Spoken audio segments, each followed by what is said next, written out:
Post-traumatic stress disorder is a real neurobiological condition, and we want to think of it, though, on a spectrum of conditions. It's not just one thing. Sometimes there are mild versions of post-traumatic stress disorder, and sometimes if it's left untreated and it becomes more chronic and stays present, it can lead to more profound versions.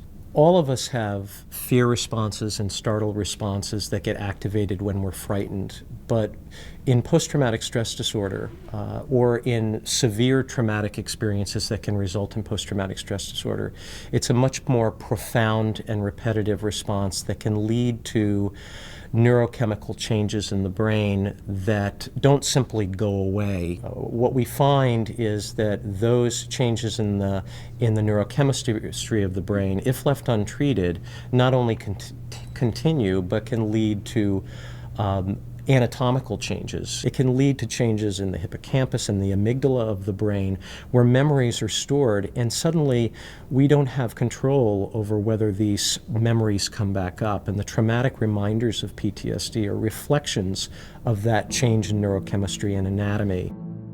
It can lead to people withdrawing or becoming more avoidant. So in order to avoid those experiences that remind them of the traumas, they can wind up isolating themselves in ways that can really lead to problems in their capacity to engage other people, or also to be close to other people in their lives that they typically relate to. On the actual experiential level of the child, though, I think what they see and what they wonder about is that their parent comes back angry, less available, maybe less interested, preoccupied.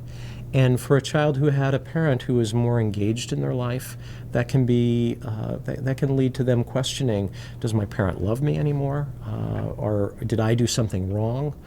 Did I do something to cause this? Andrew, come on, buddy.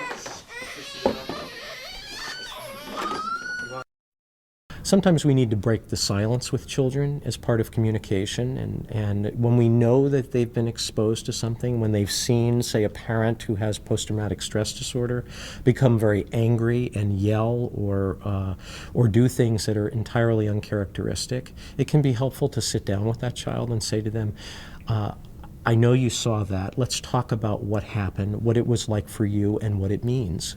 Because that way it helps them recognize, well, oh, I thought that it was that Dad was really angry about me because I was doing this, when in fact it has more to do with the fact that Dad is really not feeling well, that he's not, that loud noises cause him to become extremely upset and angry, and that this is really something that's more about him, but he's getting help also to try to figure out these problems.